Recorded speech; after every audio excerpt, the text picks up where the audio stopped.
4 1 2 3 5 பாட்டு சொல்கிறார். இதில் இந்த பாட்டு 311 பிராதத்த கண்மம் நீங்கும் முறைமை.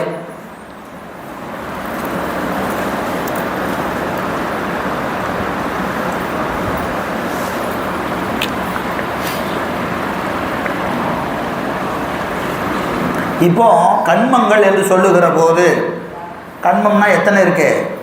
வினை, சஞ்சிதம், பிராதத்தம், ஆகாமியம், 3 வினை இருக்கு. இதில் சஞ்சித வினை எப்படி கெடும்? குருநாதரது தீட்கையில் சஞ்சித வினை கெடும். அப்போது சீவன் முத்தருக்கு சஞ்சித வினை எப்போ கெட்டுச்சு? 8ஆம் நூற்பாலை. 8ஆம் நூற்பாலையே சஞ்சிதம் தீர்ந்துருச்சு. புரியுதா இல்லையா? அப்போ என்ன இருக்கு? பிராதத்த வினை இருக்கு, ஆகாமிய வினை இருக்கு. இந்த 2 நீங்கணுமா இல்லையா? இப்போ சஞ்சிதம் 8ஆம் நூற்பாலை உபதேசம், குருநாதர் வந்து உபதேசம் செய்யும்போது சஞ்சிதம் தீர்ந்து போச்சு. இப்போ ஆகாமிய வினை வராமல் இருக்கணும். ஆகாமிய வினை வராமல் இருக்கணும்னு என்ன செய்யணும்? இறைவனி நிற்க. இறைவனி நின்னீங்கன்னா கண்மம் மனம் வேலை செய்யாதுன்னு சொன்னோமா இல்லையா? அந்த கண்மம் என்னது? ஆகாமிய வினை. ஏன்னா நான் செஞ்சேங்கிற முனைப்பு இல்லாமல் எதை செஞ்சாலும் என்ன வராது? ஆகாமிய வினை வாராது. ஆகாமிய வினை வாராது. இப்போது சஞ்சித வினை குருநாதன் தீக்கையில் போச்சு, ஆகாமிய வினை இறைவனி நிற்பதினாலே போச்சு. பிராதத்த வினை இருக்கா இல்லையா? அது கொண்டு வந்தது. அதுக்கு என்ன சொன்னோம்? பிராதத்த வினை உடல் ஊழாய் கழியும், உடம்பு இருக்கிற வரைக்கும் இருக்கும், உடம்பு இருக்கிற வரைக்கும் இருக்கும் அப்படிங்கிறது பொது விதி. அது பொது விதி. சிறப்பு விதி ஒன்று இருக்கிறது. சிறப்பு விதி ஒன்று இருக்கிறது. ஏன்னா அது அங்கே பாடத்தில் சொல்கிறதில்லை. நீங்கள் உண்மை விளக்கத்துலையோ சிவபிரகாசத்துலையோ அதெல்லாம் சொல்கிறது. உடம்பு உலா கழியும், உடம்பு இருக்கிற வரைக்கும் பிராரத்த வினை இருக்கும் அப்படிங்கிறது எல்லா இடத்துலையும் சொல்லிட்டு வரோம். எல்லா இடத்துலையும் அப்படி தான் சொல்லுவோம். ஆனால் சித்தியாரில் மட்டும் அதுக்கு சிறப்பு விதி சொல்கிறார். உடம்போடு கூடிய வழியும் அவர்களுக்கு பிராரத்த கர்மம் வேலை செய்யாது. பிராரத்த கர்மம் வேலை செய்யாது. யாருக்கு செய்யாது? சீவன்முத்தருக்கு செய்யாது. சீவன்முத்தருக்கு செய்யாது. ஏன் செய்யாதுங்கிற விளக்கம் இந்த பாட்டில் இருக்குது. இந்த பாட்டு ஒரு அருமையான பாட்டு. இங்கே மட்டும்தான் நீங்கள் பார்க்க முடியும். ரொம்ப முக்கியமான பாட்டு இந்த பாட்டு. நீங்கள் பாருங்கள், 311, 12, 13, 14, 15 இந்த பாட்டு ரொம்ப ரொம்ப ரொம்ப முக்கியமான பாட்டு. என்னன்னு கேட்டிங்கன்னா, இந்த கருத்தை இந்த இடத்தை தவிர நீங்கள் 14 சாத்திரத்தில் வேறு எங்கேயும் பார்க்க முடியாது. சிவஞான போதத்தில் இருக்குது, வெளியே தெரியாது. சிவஞான போதத்துக்குள்ளே எப்படி இருக்குது? ரொம்ப சூக்குமாக இருக்குது, தெரியாது. இப்போ வெளியே தெரிகிற மாதிரி சொன்ன இடம் எதுன்னு கேட்டிங்கன்னா இந்த இடம்தான். இது யாருக்கு புரியும்னு நான் சொல்லிடுறேன். ஏற்கனவே நடந்த பாடத்தை தெளிவாக வாங்கியிருந்தால் இந்த இடம் ஆமாங்க இது எங்கேயுமே இல்லைங்கன்னு தெரியும். இல்லைன்னா அதை கேட்ட மாதிரியே இதையும் கேட்டுட்டு போக வேண்டியதுதான். சரியா? அதனால் ஒரு கவனமாக கேட்க வேண்டிய இடம். பிராதத்த கண்மம் நீங்குகிற இடம் எங்கே அப்படிங்கிற கருத்து இந்த பாட்டில் இருக்குது. சரிங்களா? அது ஏன் நீங்குகிறது அப்படிங்கிறதுக்கு இந்த பாட்டை பாருங்கள்.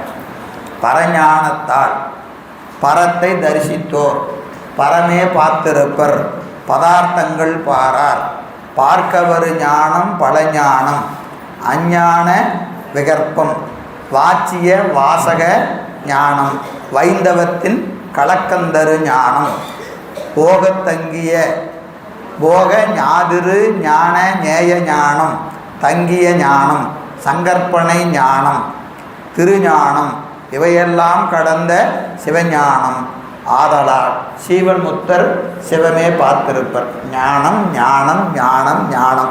எத்தனை ஞானம் இருக்குது? ஏராளமான ஞானம் இந்த பாட்டில் இருக்குது. புரியுதா இல்லைங்களா? ரொம்ப முக்கியமான பாட்டு. பாருங்கள், பரஞானத்தால் பரத்தை தரிசித்தோர்.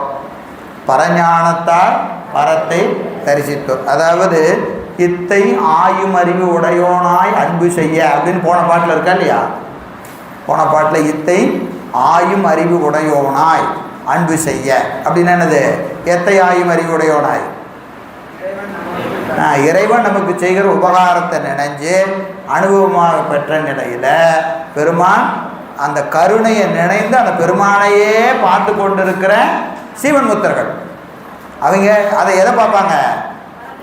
எதை செய்யாலும் பெருமானோட விவகாரம் தான் தெரியும். ஒருத்தர் பாராட்டினா, ஆகா பெருமான் அவர்கிட்ட நின்று எப்படி பாராட்டிட்டு இருக்கிறார் பாரியா, அப்படி தெரியும். ஒருத்தர் திட்டினா, ஆஹா பெருமான் உள்ள நின்று எப்படி திட்டார் பாரியா, அப்படி தெரியும். எல்லாமே யார் செய்கிறதா தெரியும்? பெருமான் செய்கிறதாவே தெரியும். அப்படி தெரிகிறதுனால அவங்க என்னதுங்க, அந்த அதை நினைஞ்சு பெருமானை நினைஞ்சு உருகிக்கிட்டே நிற்பாங்க. அதாங்க சொல்கிறார் என்னங்க, பரஞானத்தால். பரஞானம் என்பது என்னதுங்க, இந்த கேட்டு சிந்தித்து தெளிந்து நிட்டை கூடுவதினாலே பெற்ற சிவஞானம். அதுக்கு தான் பரஞானம். பரம் என்பதற்கு மேலான. இப்போ ஞானம் பல ஞானம் இருக்கு. எல்லாத்தை விட சிறந்த மேலான ஞானம் எது? இறைவன் அறிவில் நின்று உணர்த்துகிற ஞானம். இறைவன் அறிவிலிருந்து உணர்த்துகிற ஞானத்துக்கு என்ன பேர்? பரஞானம்னு பேர். அப்படியே நீங்கள் பெரிய புராணத்துக்கு போனீங்கன்னா ஞானசம்பந்த பெருமானுக்கு என்ன சொல்கிறாருங்க, சிவனடியே சிந்திக்கும் திருப்பெருகு சிவஞானம், பவமதனை அறமாற்றும் பாங்கினில் தோங்கிய ஞானம், ஓமையிலா கலைஞானம், உணர்வறிய மெய்ஞானம். இந்த உணர்வறிய மெய்ஞானம் தான் பரஞானம். உணர்வறிய மெய்ஞானம் என்பது என்னது? பரஞானம். இப்போ பார்த்தீங்கன்னா அபரஞானம் பரஞானம் ரெண்டு ஞானம் இருக்குது. ரெண்டு அபரஞானத்தை நிறையா பிரிக்கலாம். அபரஞானத்தை பிரிச்சிங்கன்னா நிறையா சப்டிவிஷன் இருக்குது. அது இந்த பாட்டில் சொல்கிறார். ஆனால் இந்த அபரஞானத்தின் வழியாக பெறுகிற ஞானம் என்னது? பரஞானம். இப்போ நமக்கு நிகழ்கிற ஞானம்ல என்ன ஞானம்? அபரஞானம். இப்போ நமக்கு நிகழ்வதும் அபரஞானம் தான், பரஞானம்லாம் கிடையாது. புரியுதா இல்லைங்களா? நமக்கு நிகழ்வதெல்லாம் இப்போ என்ன ஞானம்? அபரஞானம். சரிங்களா? இறைவன் அறிவில் நின்று உணர்த்துகிற போது பெறுகிற ஞானத்திற்கு பரஞானம்னு பேர். பரஞானம்னு பேர். அப்போ பரஞானம் பெறுவதற்கு முன்பாக நம்ம எதை பெற்றிருக்கணும்? அபரஞானம் பெறணும். அபரஞானம் பெற்றாதான் பரஞானத்தை பெற முடியும். என்னங்க அபரஞானங்கிறீங்க பரஞானங்கிறீங்க, கொஞ்சம் கஷ்டமாக தான் இருக்கும். தொடர்ச்சி வேணும். தொடர்ச்சி நிறைய இருந்தால் தான் இந்த இடம் புரியும். சரி, அப்போது இந்த சிவஞானம் பெற்றவர்கள் எதை பார்த்துருப்பாங்க? பரத்தை தரிசித்தோர். பரத்தை தரிசித்தோர். எதனால் தரிசித்தவங்க? பரஞானத்தால். திருவருள் துணை கொண்டு சிவத்தை பார்த்தவங்க. சிவத்தை பார்க்கணும் தான். எப்படி பார்க்க முடியும்? சிவஞானத்தை துணையாக கொண்டு. சிவஞானம் நாடும் திருவருள் நாடு எல்லாம் ஒன்று தான். சிவஞானம்னு ஒரு நேரத்தில் சொல்கிறீங்க, அப்புறம் திருப்பி கேட்டால் திருவருள்னு சொல்கிறீங்க. ஏக்கா திருவருளா சிவஞானமா அப்படின்னு கேட்டால் ரெண்டும் ஒன்று தான். அதுக்காக தான் மாற்றி மாற்றி சொல்கிறேன். திருவருள்னாலும் ஒன்று தான், சிவஞானம்னாலும் ஒன்று தான், பரஞானம்னாலும் ஒன்று தான். எல்லாம் ஒன்று தான். திருவடி ஞானம்னாலும் ஒன்று தான். திருவடி ஞானம்னாலும் ஒன்று தான். இறைவனை காட்டுவது எது? திருவருள் தான். திருவருள் தான் சிவஞானம். திருவருள் தான் சிவஞானம். அந்த திருவருளை துணையாக கொண்டு சிவத்தை தரிசித்தோர். தரிசித்தோர் என்பது என்னது? பார்க்கறது இல்லை. தரிசனம் என்பது என்னது? அனுபவம். தரிசனம்னா நம்ம பார்க்கறதுன்னு நினச்சிக்கிறோம். அனுபவிக்கிறது. யார் அனுபவிக்கணும்? பெருமானை அனுபவிக்கிறது. பெருமானை அனுபவிக்கணும்னா என்ன நிகழ்ந்திருக்கணும்? முதல்ல திருவருள் முதல்ல விளங்கி இருக்கணும். திருவருள் விளங்கி இருக்கணும். திருவருள் வழியாக சிவத்தை தரிசிக்கணும். அதங்க பரஞானத்தால் பரத்தை தரிசித்தோர் என்ன செய்வாங்க? பரமே பார்த்திருப்பர். நீங்கள் பெருமானை தரிசிக்கிறீங்க. நாமெல்லாம் தரிசிக்கிறோமா இல்லையா? எங்கே தரிசிக்கிறோம்? கோயிலில் தரிசிக்கிறோம், வீட்டில் போட்டாவில் பார்க்குறோம், இங்கே திருமேனியில் பார்க்குறோம், பூசையில் பார்க்குறோமா இல்லையா? பார்த்துட்டு என்ன செய்கிறோம்? ஒரு 1/4 மணி நேரம் பூசை, ஒரு அரை மணி நேரம் பூசை முடிச்சுட்டு வேலைக்கு போகணும் சார். நேரம் வேறு ஆகி போச்சு. 4 மணி ஆனால் கிளம்பணும். அவர் பாட்டுக்கு நடத்திக்கிட்டே இருந்தா வீட்டுக்கு போக வேண்டாமா? கேட்குறோமா இல்லையா? கேட்குறோமா இல்லையா? ஏன்? நாம் திருவருள் துணையை கொண்டு சிவத்தை தரிசிக்கல, அறிவை வச்சுக்கிட்டு பாடம் கேட்டுக்கிட்டு இருக்கிறோம். அறிவை வச்சுட்டு பாடம் கேட்டால் என்ன வரும்? சலிப்பு வரும். என்ன வரும்? சலிப்பு வரும். வரலன்னா சொல்லக்கூடாது, வரும். நடத்துகிற ஆளுக்கு வரும், கேட்குற ஆளுக்கு வரும்.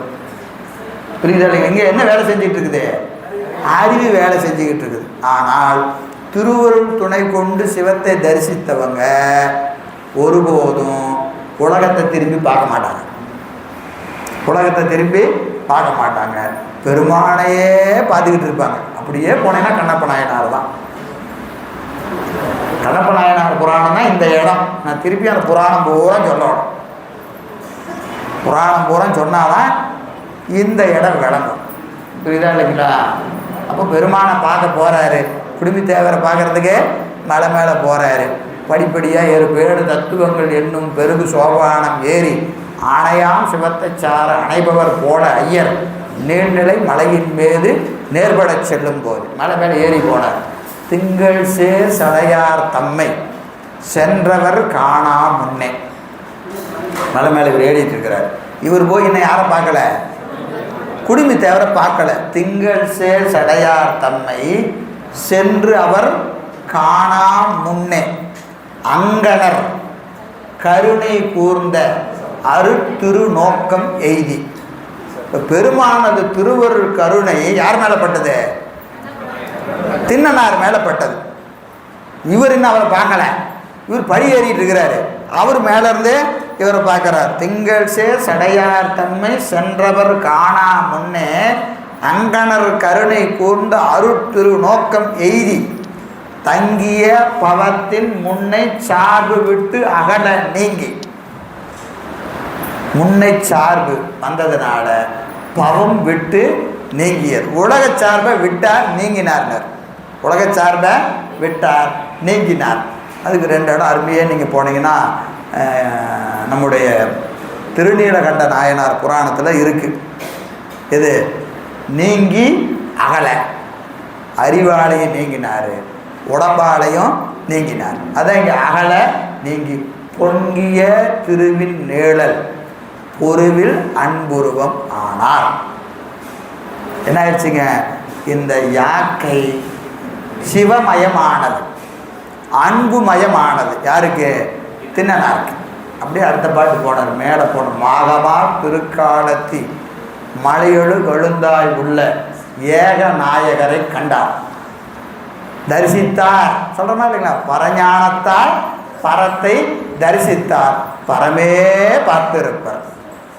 மாகமா திருக்காலத்தி மலையொழு கொழுந்தாய் உள்ள ஏக நாயகரை கண்டார். ஏக நாயகரை கண்டார். என்ன ஆச்சுங்க? எழுந்த பேர் உகையின் அன்பின் வேகமானது மேல் செல்ல. மேலே இப்படி போய் பார்க்குறாரு. சாமி அங்கே இருக்கிறார். மலை மேலே ஏறி சாமியை பார்த்தார். வேகமாய் ஓடி சென்றார், மோகமாய் ஓடி சென்றார். தழுவினார், உச்சி மோந்தார். பார்த்த உடனே என்ன செஞ்சார்? கையில் இருக்கிற வில்லு அம்பெல்லாம் கீழே போட்டுட்டு ஓடினார். ஆற தழுவினார், முத்தம் கொடுக்குறார். ஒரு குழந்தைக்கு உச்சி மோதல்னா என்னதுங்க? பள்ளிக்கூடத்துக்கு போயிட்டு குழந்தை வந்தோன்னா அம்மா என்ன செய்வா? உச்சி மோதல். அந்த மாதிரி என்ன செய்தாருங்க? வேகமாய் ஓடி சென்றார், தழுவினார், உச்சி மோந்தார். அப்படியே பெருமான ஆரத்தழி அப்படியே நிற்கிறார். நெடிது போது அயர்த்து நின்று. எவ்வளோ நேரம் அப்படி இருந்தார்னே தெரியல. என்ன செய்கிறாருங்க? அப்படியே தன்னை மறந்து நிற்கிறார். கட்டி பிடிச்சி அப்படியே நிற்கிறார். நெடிது போது உயிர்த்து நின்று நிறை தரும் மயிர்காடோறும். அப்படியே மயிரெலாம் பூச்சரிச்சிருச்சு, உடம்பு புல்லரிச்சிருச்சு. யாருக்கு? திண்ணனாருக்கு. நெடிது போது அயர்த்து நின்று நிறை தரும் மயிர்காடோறும் வடிவெல்லாம் புலகம் பொங்க கண்ணீர் வார. கண்ணீர் வார. அடியேனுக்கு இங்கு இவர்தான் அகப்பட்டார். அச்சோ, அகப்பட்டா அச்சோ. சாமி கிடைச்சிட்டீங்களே, எனக்கு கிடைச்சிட்டீங்களே. ஏன்? வேடுவன் நான். இது வரைக்கும் எப்படி இருந்தேன்? குத்து, கொள்ளு, எரி, அச்சமும் அருளும் அடைவிலார். அச்சம்னா என்னன்னு தெரியாது, அருள்னா என்னன்னு தெரியாது. அப்படிப்பட்ட எனக்கு அகப்பட்டார் அச்சோ என்று படியிலா பரிவு தாங்கோர் படிவமாம் பரிசு. ரொம்ப அருமையான இடம். படியிலா பரிவு. படியிலான்னு என்னதுங்க? Xerox copy. படி எடுத்தல் சொல்கிறோமா இல்லைங்களா? பரிவுனா அன்பு. படியே எடுக்க முடியாது. இது மாதிரி இன்னொரு அன்பை என்ன செய்ய முடியாது, காட்டவே முடியாது. உலகத்தில் இது போல ஒரு அன்பை காட்டவே முடியாது. அந்த அன்பு படியிலா பரிவு என்ன ஆச்சுங்க, ஓர் படிவமாம் பரிசு தோன்ற. இந்த அன்பை அப்படியே ஒரு உருவமா செஞ்சு அப்படியே பார்த்தா கண்ணப்ப நாயனார் நிற்கிறார். அதான் இவரு சொன்னார், யாரு, நம்முடைய மணிவாசக பெருமான், கண்ணப்பன் ஒப்பதோர் அன்பு. அது மாதிரி அன்பை பார்க்கவே முடியாதுன்ட்டார். பார்க்கவே முடியாது. வெம்மர குளத்து வந்த வேட்டுவ சாதியார் போல் கைமலை கரடி அரி திரு காணம் தன்னில் முடன் துணையாய் உள்ளார் ஒருவரும் இன்றி கேட்டேன். சாமியை பார்த்தேன், சாமி காட்டுக்குள்ள தனியாவா இருக்கிறீங்க, கரடி வருமே, சிங்கம் வருமே, புலி வருமே, யாருமே இல்லாம தனியாவா இருக்கிறீங்க. இதை பார்க்க, இந்த கொடுமையை பார்க்கறதுக்காக நான் மேலே வந்தேன். வெம்மர குளத்து வந்த வேட்டு வச்சாதியார், நாங்க தான் இதோட கிடக்கிறோம். எதுகோட, புலிகோடையும் நரியோடையும் எல்லா கூடையும் வாழ்வது எங்களுடைய வேலை, எங்க பிறப்பு அப்படிப்பட்ட பிறகு.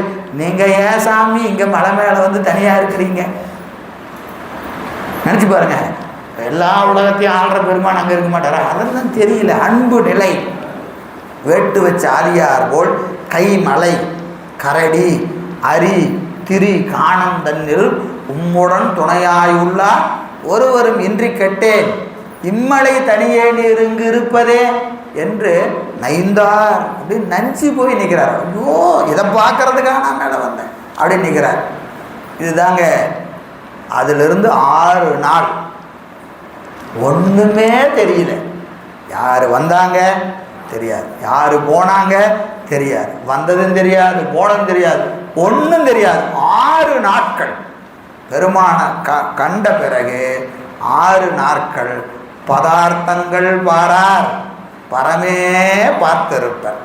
பெருமானை மட்டும்தான் பார்த்தார். 6 நாள் சாப்பிடலை, தூங்கலை, எதுவும் தெரியாது, எதுவுமே தெரியாது. தண்ணி குடிக்கிறதுக்காக வந்தவர். நினச்சி பாருங்க, வேட்டையாடிட்டு அங்கே பொன்முகிலி ஆறு ஓடுகிறது, அங்கே போனால் நல்ல தண்ணீர் கிடைக்கும், பன்றியை வதக்கி சாப்பிட்டு தண்ணி குடிச்சிட்டு போகலான்னு வந்தவர் பசித்து வந்திருக்கிறாரு. பன்றியை துரத்திக்கிட்டு ஓடி வர்றாரு பின்னாடி புராணம். எல்லாம் ஓடி வந்து வேட்டையாடி இளைப்பாறுவதற்காக வந்த நாயனார் கண் துயிலார் சேக்கலார் பெருமாள் 6 நாள் தூங்கலை. 6 நாள் ஒரு கணங்கோட தூங்கலை. அதுதான் சீவன் முத்தர் இலக்கணம். பரஞானத்தால் பரத்தை தரிசித்தோர் பரமே பார்த்திருப்பர். பதார்த்தங்கள், பதார்த்தம் என்பது உலகம், வேறு ஒன்றும் தெரியாது. உயர்ந்த பொருளை அனுபவிச்சுட்டா அதை விட இன்னொரு உயர்ந்த பொருள் கிடைச்சாதான் இதை விட தோணும். உண்டா இல்லையா? உயர்ந்த பொருளை அனுபவிச்சுட்டா அதை எப்போ விடுவோம்? 1 லட்சம் ரூபாய்க்கு வேலை வந்துருச்சு, இந்த வேலையை விட்டுட்டோம்னு என்ன அர்த்தம்? அதை விட உயர்ந்ததாக ஒன்று கிடைக்கணும், அதை விட உயர்ந்ததாக ஒன்று. அப்போ சம்பளத்தில் உயர்ந்ததாக இருக்கணும்.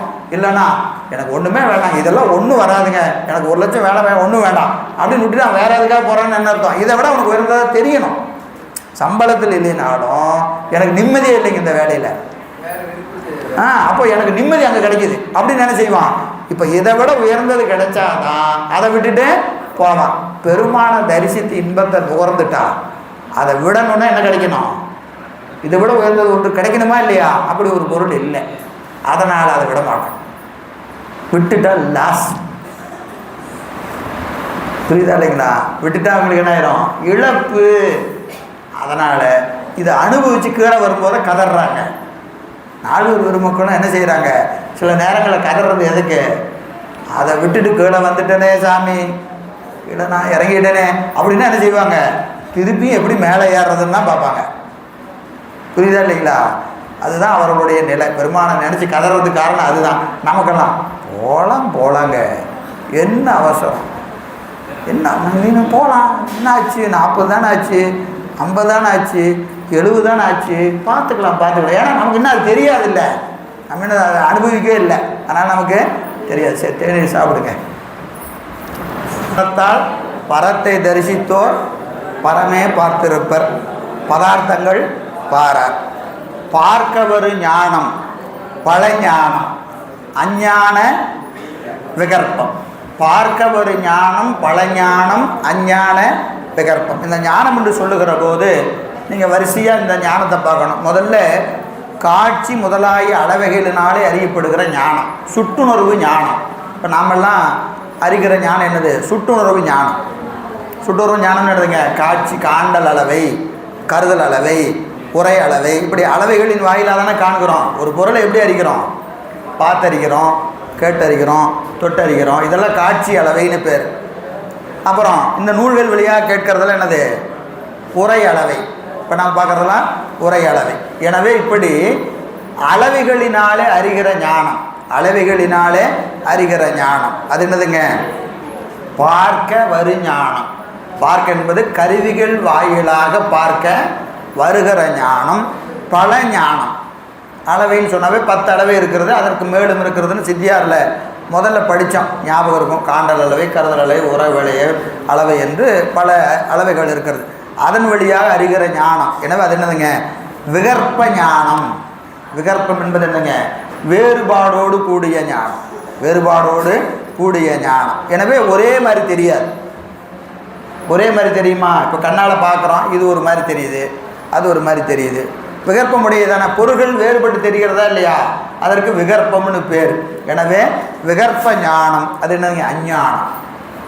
காட்சி அளவைகளில் 1, 2 நீங்கள் இதில் தனியாக எழுதிக்கங்க. இது ரொம்ப முக்கியமான சொல்.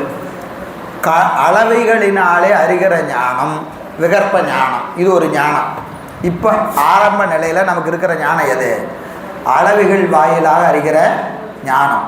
இந்த ஞானம் எப்படிப்பட்டது? பல வகைப்பட்டு நிற்கும், விகற்பமுடையது, வேறுபாடுகளோடு கூடியது. இது ஒரு ஞானம், விகற்ப ஞானம். எனவே இது நமக்கு வேண்டாம், இது நமக்கு வேண்டாம். இருக்கிறத கீழான ஞானம் என்னது? இந்த விகற்ப ஞானம். இது நமக்கு வேண்டாம். அடுத்தது 2வது ஒரு ஞானம் என்னது? வாச்சிய வாசக ஞானம், கலக்கந்தரு வைந்தவத்தின் ஞானம். கொஞ்சம் கூட்டி கூட்டி சொல்லணும், நான் கொஞ்சம் மாற்றி மாற்றி சொல்லுவேன். அதில் அப்படியே அன்லைன் பண்ணி 1, 2 போட்டுங்க. வாச்சிய வாசக ஞானம், கலக்கந்தரு வைந்தவத்தின் ஞானம். இது 2வது ஞானம். இது என்ன அப்படின்னு கேட்டிங்கன்னா, கேட்டல் கண்ணதாக. இப்போ நமக்கு நிகழ்வது கேட்டல் ஞானம் என்று சொல்லக்கூடிய என்னதுங்க? இந்த ஞானம் சாத்திரத்தின் வழியாக பெறுகிற ஞானம். சாத்திரத்தின் வழியாக பெறுகிற ஞானம். இது 8ஆம் நூற்பா, 9ஆம் நூற்பா. இதெல்லாம் என்னது? கேட்டல், சிந்தித்தல், இதெல்லாம் நிகழ்கிறதா இல்லையா? இதெல்லாம் யாருக்குன்னா ஏற்கனவே நான் சொல்லிட்டேன். யாருக்கு? 3ஆம் நிலை பெற்று குருநாதற்ற உபதேசமாக கேட்கிற போது வருகிற ஞானம் கேட்டல் ஞானம். கேட்டல் ஞானம் என்பது என்னதுங்க? 3ஆம் நிலையில் நின்று உபதேசம் 3ஆம் நிலை பெற்றிருக்கணும். அப்புறம் குருநாதர்கிட்ட போய் உபதேசத்தை கேட்கணும். கேட்ட பிறகு அந்த சாத்திரம் முதலானவற்றை அவர்கிட்ட என்னமா கேட்கணும்? பாடமாக கேட்கணும். புரியுதா இல்லைங்களா? முத்தி பஞ்சாக்கரத்தை கேட்டது இல்லாமல் சாத்திரமும் கேட்கணும். கேட்டல் என்பது வெறும் 5 எழுத்து மட்டும் உபதேசம் கிடையாது. சாத்திர பாடமும் கேட்கணும் குருநாதர்கிட்ட. சாத்திர பாடம் கேட்டால் தான் என்ன ஆகும்? அறிவு தெளியும். சைவ சித்தாந்தம் கேட்காம நீங்கள் முத்தி பெறுவதற்கு வாய்ப்பு ரொம்ப ரொம்ப ரொம்ப கம்மி. இல்லைன்னு சொல்ல முடியாது, ரொம்ப ரொம்ப கம்மி. ஏன்னு கேட்டிங்கன்னா, அறிவில் நமக்கு 1000 ஐயம் இருக்கும். பூசை பண்ணிகிட்டு இருக்கிறோமா இல்லையா? பூசை பண்ணுறோம், 5 எழுத்து சொல்கிறோம், அப்படியே எல்லாம் தெளிஞ்சிருமா? இதெல்லாம் பாடமாக கேட்டு, இந்த சைவ சித்தாந்தத்தை பாடமாக கேட்டு எப்படி பூசை பண்ணணும், பூசை பண்ணும்போது என்னென்ன தடை வரும், நாம் எப்படி நடந்துக்கணும், இதெல்லாம் எங்கே இருக்குது? இங்கே தான் இருக்குது, சாத்திரத்தில் தான் இருக்குது. சாத்திரம் படிக்காமல் ரொம்ப கஷ்டம். இதுதான் இல்லைங்களா? நான் அடிக்கடி சொல்வது உண்டு. என்னன்னு கேட்டிங்கன்னா, தோத்திரம் சாத்திரம் 2 பிரிவு இருக்கா இல்லையா? இந்த தோத்திரம் என்பது யாருடையது? நிறைமொழி மாந்தர். நிறைமொழி மாந்தர் அவங்க பெற்ற அனுபவத்தை சொல்வது தோத்திரம். இப்போ ஞானசம்பந்தர் தான் பெற்ற அனுபவத்தை பாடிட்டு போயிட்டார். நாவுக்கரசர் தான் பெற்ற அனுபவத்தை பாடிட்டார். நம்பி ஆரூரர், மணிவாசகர் 27 ஆசிரியர் பெருமக்களும் தான் பெற்ற அனுபவத்தை பாடியது தான் என்னது? திருமுறைகள். ஆமாம், அது அந்த அனுபவ நிலையில் நமக்காக கொடுத்துட்டு போயிட்டாங்க. இதை படித்தா நமக்கு என்ன தெரியும்? அவர்கள் எப்படி இருந்தாங்கன்னு தெரியும். ஞான சம்பந்தர் எந்த நிலையில் நின்னாரு அப்படின்னா எங்கே பார்க்கணும்? அவர் தேவாரத்தை பார்த்தீங்கன்னா அவர் நின்ற நிலை தெரியும். புரியுதா இல்லைங்களா? அவர் நின்ற நிலை என்ன என்பது எங்கே தெரியும்? ஒரு தேவாரம் முழுக்க இருக்குது. தேவாரம் முழுக்க இருக்கிறது. வாளினும் சாவினும் வருந்தினும் போய் வேலினும் உணகடல் விடுவே நல்ல. அவர் நின்னது அப்படிதான் நின்னாரு. வாளினும் சாவினும் வருந்தினும் போய் வேலினும் உணகடல் விடுவேன். இடரினும் தளரினும் எனதுரு நோய் தொடரின் உணகடல் தொழுவேன். துஞ்சிருள் காலை மாலை தொடர்ச்சியை மறந்திராதே அஞ்செழுத்து ஓதி. இதெல்லாம் அவங்க நின்னாங்க, நின்னதை பாடிட்டாங்க. சரியா? இப்போ திருமுறை என்பது நம்முடைய அருளாளர்கள் நின்ற நிலை. அருளாளர்கள் நின்ற நிலை. சாத்திரம் என்னது? நம்மை அந்த நிலைக்கு உயர்த்துவது சாத்திரங்கள். அவங்க நின்னாங்கிறது அங்கே பார்த்துக்கலாம். நம்ம எப்படி நிற்கிறோம்? படு கேவலமாக நின்றுட்டு இருக்கிறோம். நாம் எங்கே போகணும்? அவங்க நின்ன இடத்துக்கு போகணுமா இல்லை? எப்படி போகிறது? சாத்திரத்தில் பார்த்தா தான் தெரியும். ஐயா நீ இப்படி இருக்கிற, இதை இதை செய்ய, இதை செய்யாத, இப்படி செய்ய, இதெல்லாம் எங்கே இருக்கிறது? நம்மை அந்த நிலைக்கு உயர்த்துவது சாத்திரங்கள். இதன் வழி தான் போகணும். போய் நின்றுட்டு அங்கே நின்று இப்போ தேவாரத்தை பார்த்தா அங்கே ஞான சம்பந்தம் தெரிய மாட்டார். யார் தெரிவா? நம்ம தான் தெரியும். இப்போ படித்தா யார் தெரிவா? ஞான சம்பந்தர் தான் தெரிவார். புரியுதாங்க? அப்போ திருமுறையை சாத்திரத்தை படிக்கிறதுக்கு முன்னாடி திருமுறை படிக்கிறது ஒன்று. சாத்திரத்தை படித்து அதன் வழி நின்று அனுபவம் பெற்ற பிறகு திரும்பி திருமுறை படிச்சிங்கன்னா அந்த திருமுறை வேறு மாதிரி தெரியும். இப்போ முத்தி நெறி அறியாத மூர்க்கரோடு முயல்வேனை பத்தி நெறி அறிவித்து பல வினைகள் பாரமன்னம் சித்தமலம் அறிவித்து சிவமாக்கி இணையாண்டு அத்தனனுக்கு அருளியவார் ஆறு பெறுவார் அச்சோவை. இப்போ யாருக்கு இது? மணிவாசகருக்கு. சாத்திரத்தை படித்து நின்ன பிறகு இந்த பாட்டு படித்தா அது யார்? அத்தன் எனக்கு அருளியவாறு ஆறு பெறுவார் அச்சோ. இது யாருக்கு? நமக்கு வந்துடும் அந்த பாட்டு. ஏன்னா நம்மளை அப்படி தானே சாமி கூட்டிகிட்டு போனார். அந்த நிலைக்கு உயரணும்னா அங்கே உயர்ந்த நிலை பேசப்பட்டிருக்கிறது. வழி தெரியாது. வழி அங்கே இருக்கும். எப்படி இருக்கும்? வெளிப்படையாக இருக்காது. திருமுறைகளில் உயர்ந்த நிலை பெறுவதற்கான வழி ரொம்ப நுட்பமாக உள்ளே இருக்கும். இப்போ நான் சொன்ன கண்ணப்ப நாயனார் புராணம் செக்குலர் பெருமாள் சொல்லியிருக்கிறார். பூரா சாத்திரம்தான். கண்ணப்ப நாயனார் புராணம் முழுக்க முழுக்க சாத்திரம்தான். ஆனால் படித்தா நமக்கு சாத்திரம் படித்தாதான் அதில் சாத்திரம் இருக்குதுன்னு தெரியும், இல்லைன்னா தெரியாது. புரியுதா இல்லைங்களா? அப்போ இது யாருக்கு?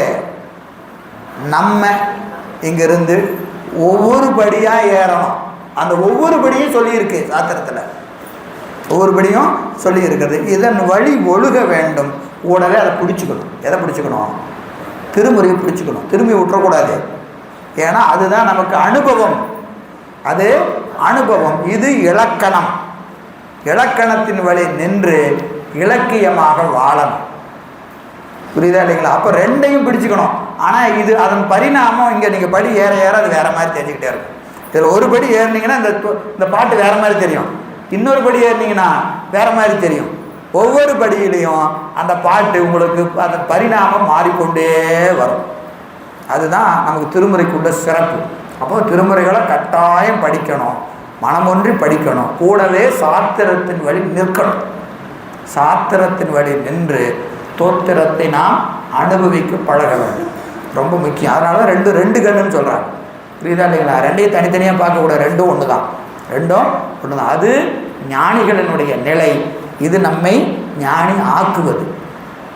புரியுதா? அப்போ இப்போதைக்கு நமக்கு ரொம்ப முக்கியமானது எதில் இருக்கணும்? சாத்திரத்தில் பயிற்சி வேண்டும். சாத்திர பயிற்சி நமக்கு கட்டாயம் வேணும். எனவே இந்த ஞானம் என்ன ஞானம்? பார்க்கவர் ஞானம், பல ஞானம், அஞ்ஞான விகற்பம். கருவிகளினாலே அறிகிற ஞானம், விகற்பமுடைய ஞானம் அது வேண்டாம். அடுத்தது என்னதுங்க? வாச்சிய வாசக ஞானம். வாச்சிய வாசக ஞானம் கலக்கந்தரு வைந்தவத்தின் ஞானம். அதாவது கேட்டல் சிந்தித்தல் முதலாகிய சாத்திர ஞானம். சாத்திர ஞானம் எப்படி இருக்குன்னு கேட்டிங்கன்னா, 4 வகை வாக்கு. இப்போ சாத்திர ஞானம் என்பது என்னது? இப்போ நமக்கு என்ன ஞானம்? கேட்டல் ஞானம். கேட்டல் ஞானம்னா முதல்ல நம்ம அந்த நிலையில் நிற்கணும். இப்போ வச்சுக்குவோம், அப்படி வச்சுக்குவோம், எல்லாம் 3ஆம் நிலையில் இருக்கிறதா வச்சுக்குவோம். அப்படி வச்சுக்கிட்டா இது என்னது? கேட்டல் ஞானம். இப்போ உபாய கேட்டல், உண்மை கேட்டல் பின்னாடி நிகழும். இப்போ இந்த ஞானம் கூட என்ன ஞானம்னு கேட்டிங்கன்னா, 4 வகை வாக்கு இருக்கா இல்லையா? சூக்குமை, பைசந்தி, மத்திமை, வைகரி. 4 வாக்கு இருக்குது. இந்த 4 வாக்கும் என்னது? நாதத்திலிருந்து வருவது. நாத தத்துவத்திலிருந்து வருவது என்னது? சூக்குமை, பைசந்தி, மத்திமை, வைகரி. 4 வாக்கு படிச்சிருக்குமா இல்லையா? இங்கே மூலாதாரத்தில் இருக்கிற வாக்கு சூக்கும வாக்கு. சூக்குமை உந்திக்கு வந்துட்டா பைசந்தி, கண்டத்துக்கு வந்துட்டா மத்திமை, வெளியே வந்தால் வைகரி. இதுவும் என்னது? மாயாகாரியம்தான். இதுவும் என்ன மாயான்னா சுத்த மாயினுடைய காரியம். மற்றதெல்லாம் அசுத்த மாயின் காரியம். அதை நோக்க இது உயர்ந்தது. எதை நோக்க? அசுத்த மாயை நோக்க சுத்த மாயை உயர்ந்தது. ஆனாலும் மாயை தான், மாயாகாரியம்தான். அப்போது இப்போ நம்ம கேட்டு, இப்போ நமக்கு அறிவு விளக்கம்னு வச்சுக்கோங்க. இப்போ அறிவு விளக்கம்னா நமக்கு என்ன செய்ய வேண்டியது இருக்குது? கேட்கணும். இது நம்ம அறிவு அந்த 4 வாக்குலையும் நமக்கு என்ன வாக்கு? 4 வாக்கு இப்போ சொன்னேன். சூக்குமை, பைசந்தி, மத்திமை, வைகரி. நமக்கான வாக்கு எது? வைகரி வாக்கு. வைகரி வாக்குன்னா என்னது?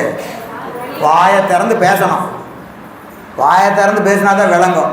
அதுவே விளங்காது சார், அதுவே விளங்காது. வாயை திறந்து சொன்னாவே விளங்காது. அப்போ நம்ம இன்னும் எங்கே கீழே இருக்கிறோம் பாருங்க. அது விளங்குனாவே என்ன வாக்கு? வைகரி வாக்கு தான். அப்போ நீங்கள் இதெல்லாம் படிநிலையில் கீழே இருக்கு. சுட்டுணர்வால் அறிஞ்சா அது இருக்கிறதே கீழான ஞானம். அதை தாண்டி மேலே வந்தால் என்னது? கேட்டல் ஞானம். கேட்டல் ஞானம் என்னது? வைகரி வாக்கு. வைகரி வாக்கு. இப்போ இதில் பக்குவம் உயர்வாக இருந்தால் என்ன ஆகும்? என்ன இந்த வாக்குலேயே இன்னும் பக்குவம் உயர்ந்தால் என்ன? சூக்கும வாக்குக்கு போவாங்க.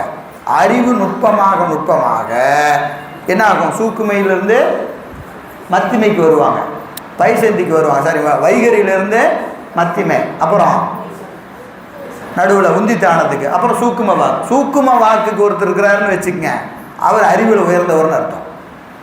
இப்போ 2 பேர் பேசிக்கிறாங்க. எப்படி? இப்படியே பார்த்துட்டே இருக்கிறார். இவர் பேசுகிறது அவருக்கு புரியுது, அவர் பேசுறது இவருக்கு புரியுது. அப்போ என்ன வாக்கில் பேசிகிட்டு இருக்கிறாங்க? சூக்கும வாக்கில் பேசிக்கிறாங்க. நான் இதுக்கு ஒரு கதை சொன்னேன். யாருடைய வரலாறு? சுந்தரர் கைலை காட்சி போனது. அப்போ அங்கே அவங்களுக்குள்ள என்ன பரிபாசை நடக்குது? சூக்கும வாக்கில். அப்போ அவங்க என்னது? உயர்ந்த இடத்துல இருக்கிறாங்க. அந்த வாக்கே அவங்களுக்கு என்ன வாக்கு?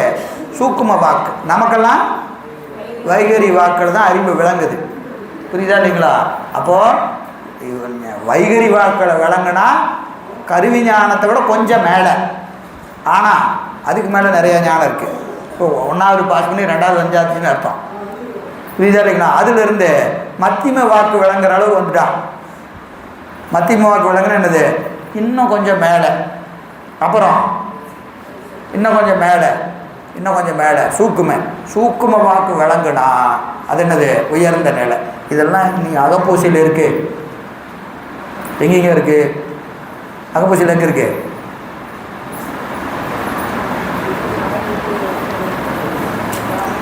சூக்கும வாக்கை கடந்து நாம் பெருமானை நினைக்கிற நிலை எதில் இருக்கு? அகப்பூசியில் இருக்கு. எங்கே இருக்கு?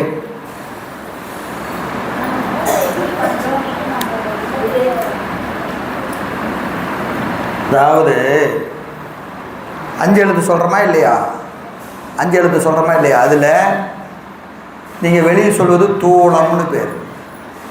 தூளம். இப்போ நான் ஓம் நம சிவாய். இப்போ மணியை வச்சுக்கிறோம். ஓம் நம சிவாய், ஓம் நம சிவாய், ஓம் நம சிவாய். என்னீங்க இது என்னது? தூளம். என்ன வாக்குது? வைகரி வாக்கு. வைகரி வாக்கு. அப்புறம் வாயை மூடிக்கிட்டீங்க. இது என்ன வாக்கு? மத்திமை வாக்கு. இப்போ வெளியே தூளமாக வரல. வாக்கு எங்கே இருக்குது? கணத்தில் நிற்குது. இப்படி உங்களுக்குள்ளே கடிச்சிக்கிட்டே இருக்கிறீங்க. இன்னும் நீங்கள் உங்களை அப்படியே போனீங்கன்னா இந்த வாக்கு உள்ளே போகும். உங்களுக்கு தெரியாது நான் எந்த வாக்கில் இருக்கிறேன்னு கேட்டால் எனக்கு தெரியாது. ஆனால் அறிவு நுட்பமாக உங்கள் வாக்கு என்ன ஆகிடும், சூக்கும வாக்குக்கு போகும். தூளம், மானதம், சுத்தமானதம். சுத்தமானதம்ங்கிறது சூக்கும வாக்கு, 5 எழுத்து எண்ணும் போது அதை கடந்து அறிவினால் கணித்தல். அறிவினால் இந்த 5 எழுத்து சொல்லிக்கிட்டே இருப்பீங்க, அங்கே வாக்கு இருக்காது. இது எப்போன்னு தெரிஞ்சால் அதெல்லாம் தெரியாது. இது பூசையில் நிகழும். 5 எழுத்து சொல்ல அகப்பூசையில் என்ன செய்கிறீங்க, அப்படியே 5 எழுத்து சொல்ல முதல்ல வைகரி, வாயை திறந்து சொன்னால் வைகரி வாக்கு, அப்புறம் மானதம், சுத்தமானதம். இது என்னது, மானதம் சுத்தமானதம் என்பது சூக்கும வாக்கு. புரியுதா இல்லைங்களா? அதை கடந்த நிலையில் அறிவினால் கணித்தல் அப்படின்னா வாக்குனாவே கருவி. வாக்குன்னு வந்துட்டாவே என்னது, கருவி. அந்த வாக்கு இருக்கிற வரைக்கும் பெருமான் வரமாட்டான். ஏன்னா அது என்னது, மாயாகாரியம். வாக்குனாவே என்னது, மாயாகாரியத்தில் பெருமான் வரமாட்டான். அப்போது இதை கடந்து அறிவில் இந்த 5 எழுத்தை கணிப்பீங்க. எப்போ சார் கணிப்புன்னு கேட்டால் அதெல்லாம் தெரியாது. நீங்கள் சொல்ல மனம் என்னாகும், உள்நோக்கி பயணிக்கும். அறிவு உள்நோக்கி பயணித்து கருவிகளை விட்டுக்கிட்டே போகும். அதான் கருவி கடந்த நிலை. கருவி கடந்த நிலையில் இந்த 5 எழுத்தை ஆன்மா எங்கே சொல்லும், அறிவில் சொல்லும். அப்போது கருவி எதுவுமே வராது. மனம் முதலாகிய கருவிகள் தொழில்படாது. தொழில்படாத அடங்கி நிற்கும். அப்போது அறிவை மட்டும் வச்சுட்டு 5 எழுத்தை சொல்லும் ஆன்மா. அறிவில் சொல்லும். எப்போ சொல்லணும்னா உங்களுக்கு தெரியாது, தெரிஞ்சதுன்னா நீங்கள் சொல்லலைன்னு அர்த்தம். புரியுதா இல்லையா? நான் 5 எழுத்து சொல்லிட்டு இருக்கிறேன் அப்படின்னா நீங்கள் எதை வச்சு சொல்கிறீங்க, கருவி வச்சு சொல்கிறீங்கன்னு அர்த்தம். கருவி இருக்கிற வரைக்கும் தான் தெரியும். கருவி கலந்துட்டா என்ன ஆகிடும், தெரியாது. கருவி துணை இருந்தால் தெரியாது. அந்த நிலையில் 5 எழுத்து சொல்கிற மாதிரி இல்லையா, அறிவினால் கழித்தல். அதுதான் அது சுத்தமானதன் கடந்த நிலையில். அங்கதான் அகப்பூஜையில் பெருமான் வெளிப்படுவான். சொன்ன மாதிரி 9ஆம் நூற்பாடு அகப்பூஜையில் சொன்னமா இல்லையா, மாயாகருவிகளை கடந்து தத்துவங்களை கடந்த நிலையில் தன்னை மறந்து ஆன்மா 5 எழுத்து சொல்லுகிற போது திருவருள் பிரகாசிக்கும். அந்த இடம்தான் என்னதுங்க, இந்த கருவிகள் கடந்த நிலை. அதுக்கு முன்னாடி வரைக்கும் என்ன இருக்குது, 4 வகை வாக்கு இருக்கிறது. இந்த 4 வகை வாக்கும் அதுவும் கீழான ஞானம்தான். அதனால் ஒரு அனுபவம் உண்டு, ஒரு ஞானம் உண்டு, அதுவும் கீழானது. எதை நோக்க, முன்னாடி சொன்ன சுட்டறிவை விட இது உயர்ந்தது. ஆனால் பரஞானத்தை விட கீழானது. அதான் இங்கே சொல்கிறார் என்னதுங்க, வாச்சிய வாசக ஞானம், வைந்தவத்தின் கலக்கந்தரு ஞானம். வைந்தவம் என்பது என்னதுங்க, சுத்தமாயனுடைய காரியமாகிய 4 வகை வாக்கு. அந்த வாக்கு என்னதுங்க, அது வைந்தவத்தின் கலக்கந்தரு ஞானம். எனவே அது என்னதுங்க, ஓகத்தங்கிய ஞாதிரு ஞான நேய ஞானம், சங்கற்பனை ஞானம். இது 3வது ஞானம். வாக்கு வழியாக சொன்னீங்கன்னா ஒரு ஞானம். இது என்னதுங்க, இந்த சிவபூசை செய்கிற போது நான் இப்போ சொன்னீங்களா, கேட்டல் ஞானம், அடுத்தது சிந்தித்தல் ஞானம். அந்த சிந்தித்தல் ஞானத்தில் கூட என்ன ஆகுங்க, சிந்தித்தல் ஞானத்தில் ஒரு அனுபவம் நிகழும்.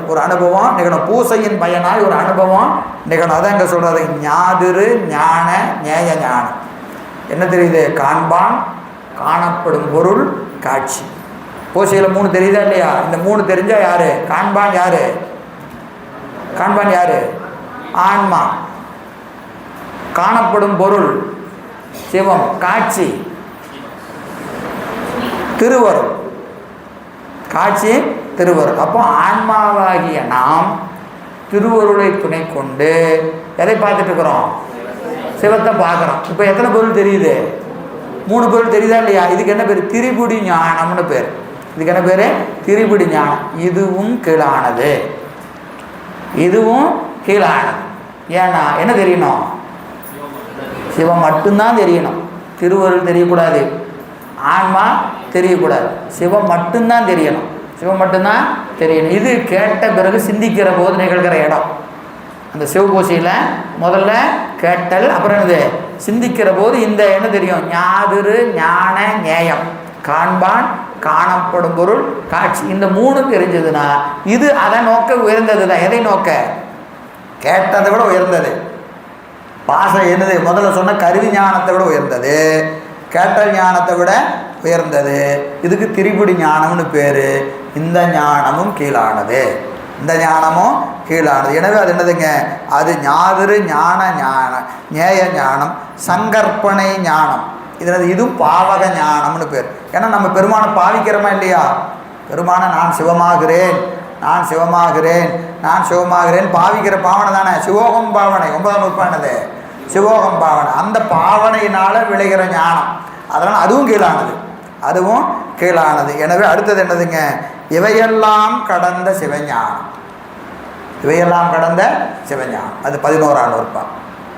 9, 10 ஞாதிரு ஞான ஞேய ஞானம் திரிபுடி ஞானம் நிகழும், 8 கேட்டல் ஞானம் நிகழும், 9 சிந்தித்தல் ஞானம் நிகழும், 10 தெளிதல் ஞானம் நிகழும். இவையெல்லாம் கீழான ஞானம் தான், இவையெல்லாமே கீழான ஞானம் தான்.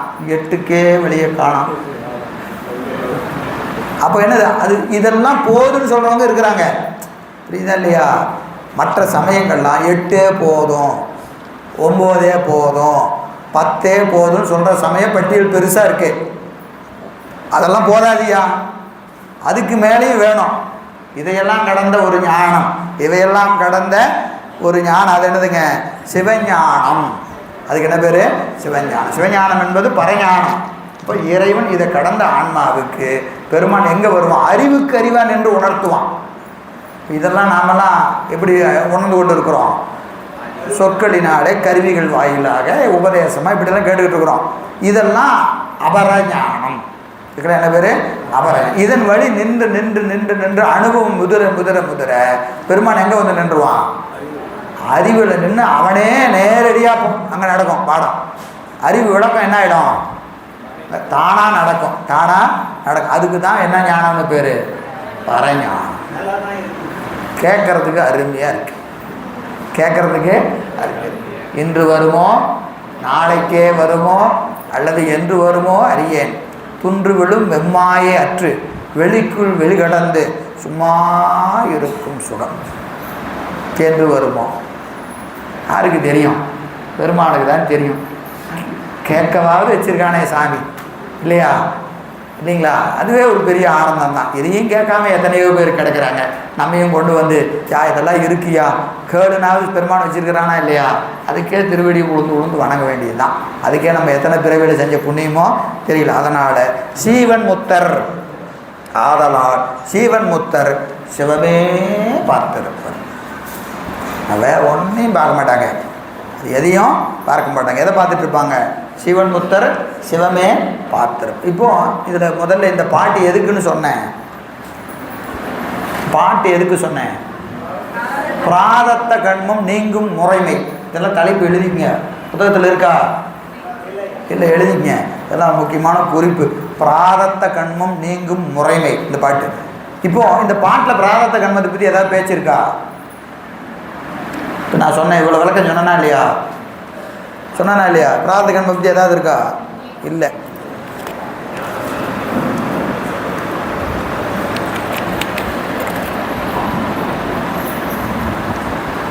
என்னன்னு கேட்டிங்கன்னா, வேலை செய்யாது. இப்போது சிவத்தையே பார்த்துட்டு இருக்கிறவங்களுக்கு இங்கே பிராரத கர்மம் வந்து ஏதாவது தொந்தரவு பண்ணால் அவங்களுக்கு ஏதாவது தெரிய போகுதா? ஒன்றுமே தெரியாது. நமக்கு பூசை பண்ணும்போது கொசு கடித்தாலும் தெரியுது, கொசு கடித்தாலும் தெரியுதா இல்லையா? தெரியுது. ஏசி போட்டுக்கலாமா, ஃபேன் போட்டுக்கலாமா, இங்கே உட்காந்து பண்ணலாமா, அங்கே உட்காந்து பண்ணலாமான்னு தெரியுதா இல்லையா? டிவி பார்க்கும்போது ஒன்றும் தெரிய மாட்டேங்குது, டிவி பார்த்தா ஒன்றும் தெரிய மாட்டேங்குது. கொசு என்ன பாம்பு கடித்தா கூட தெரிய மாட்டேங்குது. ஆனால் பூஜை பண்ணும்போது கொசு கடித்தா கூட தெரியுதா இல்லையா? அப்படி தான் இருக்குது. ஏன்னா நமக்கு பிராரத்த கர்மம் நல்லா வேலை செய்யுது. 10ஆம் திருமுறையில் சொல்லுவார், என்னதுங்க, வாழ் கொண்டு அறியணும் அறியாருப்பார். வாழ் கொண்டு பூஜை பண்ணிக்கிட்டு இருக்கும்போது சீவன் முத்திரை அமர்ந்து பூஜை பண்ணிட்டு இருக்கிறானோ ஒருத்தர் வந்து வாழை வச்சு உடம்பை வெட்டினாலும் அவங்களுக்கு தெரியாதான். ஏன்னா அங்கே உடம்பை பற்றி அங்கே நினைப்பே கிடையாது, உடம்பை பற்றி நினைப்பே அங்கே கிடையாது. அதான் பரார்த்தங்கள் பாரார், பரமே பார்த்திருப்பார். அப்போ பிராரத்த கண்மம் வந்து தொந்தரவு பண்ணுதுன்னு வச்சுக்கங்க, என்ன செய்யும்? அடையா இவனை தொந்தரவு பண்ணுறது ஒன்று, தொந்தரவு பண்ண என்ன பிரயோஜனம்? இந்த கண்மம் என்பது நமக்கு என்னது? இடையூறு. அந்த இடையூறு விளையாத போது அது வந்து என்ன பண்ணுறது? வராமல் என்ன பண்ணுறது? அவங்களுக்கு அது இருந்தும் இல்லை. அதனால் என்ன செய்யுமா? அது வேணாம் விடு. கண்மத்தை பெருமான் எப்போ ஊட்டுவான்னு கேட்டால், எப்போ ஊட்டுவான்? அனுபவிச்சாதான் ஊட்டுவான். அனுபவிக்காத ஆளுக்கு கண்மத்தை பெருமான் ஊட்ட மாட்டான். புரியுதா இல்லைங்களா? பாடம் நடத்தணுன்னா ஒரு ஆளை ரொம்ப பிடிச்சி கூட்டிகிட்டு வந்து இங்கே நடத்தினா, ஒரு பாடம் கேட்குற ஆளாக இருந்தால் என்ன செய்யலாம்? அவரை கூட்டிகிட்டு வந்து உட்கார வைக்கலாம். இங்கே வந்து அப்படியே தூக்கிட்டு இருந்தாருன்னு வச்சுங்க, இவரையா கூட்டிகிட்டு வந்தால் பேசாமல் வீட்லையாவது படுத்து தூங்குவான். இவனை கூட்டிகிட்டு வந்து இங்கே உட்கார வச்சுட்டு இது வேறு வம்பா, எதுக்கு விடு வேண்டாம் விடு. ஐயா வீடு நல்லா தூங்க வர மாதிரி இல்லை, அவராக வந்து தூங்குறது வேற. நம்ம ஒருத்தரை கூட்டிகிட்டு வரேன்னு வச்சுங்க, அவர் வரலங்கிறார், நாம் என்ன செய்கிறோம்? கட்டாயப்படுத்தி கூட்டிகிட்டு வரோம். கூட்டிகிட்டு வந்து உட்காந்து இருக்கணும், நல்லா இருந்ததுங்க பரவாயில்லைங்க அப்படின்னு சொல்கிறாடாருன்னா என்ன செய்வோம்? அவரே அடுத்த தடவை வந்துடுவார். இங்கே வந்து தூங்கிட்டு எந்திரிச்சு போனான்னு வச்சுங்க, நாம் என்ன நினைப்போம்? இந்த ஆளை கூட்டிகிட்டு வந்ததுக்கு பேசாமல் வீட்லேயே விட்டுருக்கலாம், இவன் தூங்கினது இல்லாமல் பக்கத்தில் இருக்கிறாலும் தூங்க வச்சுருவேன் நான். அப்போ உன்னை ஊட்டணும்னா என்ன செய்யணும்? அனுபவிக்கணுமா இல்லையா? வீட்டில் அம்மா பதார்த்தங்கள்லாம் செஞ்சு வைக்கிறாங்க, இனிப்பு செய்கிறாங்க, தீபாவளிக்கு ஒரு குண்டா நிறையா செஞ்சு வச்சுட்டாங்க. வீட்டில் குழந்தைங்க யாரும் சாப்பிடவே இல்லை. 1 வருஷம் பார்ப்பாங்க, 2 வருஷம் பார்ப்பாங்க, அப்புறம் என்ன சொல்லுவாங்க? அடையாங்க எதை செஞ்சாலும் எங்கே திங்கிறது இல்லை, வேஸ்ட்டாக போகுது அப்படின்னு என்ன செய்வாங்க? சாப்பிட மாட்டாங்க, அதை செய்ய மாட்டாங்க. அப்போது ஒரு வினையை ஊட்டணும்னா அந்த ஆன்மா அதை அனுபவிக்கணும். அனுபவிக்காத ஆன்மாவுக்கு வினையை ஊட்ட வேண்டிய அவசியம் இல்லை, ஊட்ட மாட்டார். அப்போ அதை என்ன செஞ்சுருவார்? பிராரத்த கண்மத்தை நீக்கிடுவார். ஏன்னா இங்கே அனுபவிக்க மாட்டாங்க. அவர்கள் இருந்தும் அது பெயரளவில் தான் இருக்கும், அதை அனுபவிக்க மாட்டாங்க, அவர்கள் அதை அனுபவிக்க மாட்டாங்க. அதனால் அவர்களுக்கு பிராரத்த கண்மத்தை நீக்கிடுவார். பிராரத்த கண்மத்தை பிராரத்த கண்மம் எது வரைக்கும் வரும்னா, சிவஞானம் விளையிற வரைக்கும் அது வந்து தொந்தரவு பண்ணிக்கிட்டே இருக்கும். சிவஞானம் விளைஞ்சிருச்சுன்னா பிராரத்த கண்மம் வேலை செய்யாது. அதனால் அவர்களுக்கு பெருமான் என்ன செய்ய மாட்டார்? பிராரத்த கண்மத்தை ஈண்டு ஒழிப்பன். எங்கே ஒழிப்பான்? சீவன் புத்தர்களுக்கு தான் ஒழிப்பான். அது வரைக்கும் உடம்பு வழி அது துன்பத்தை பண்ணிக்கிட்டே தான் இருக்கும். அதனால் இந்த பாட்டு அதற்கான பாடல். அடுத்த பாடல் பாருங்கள்.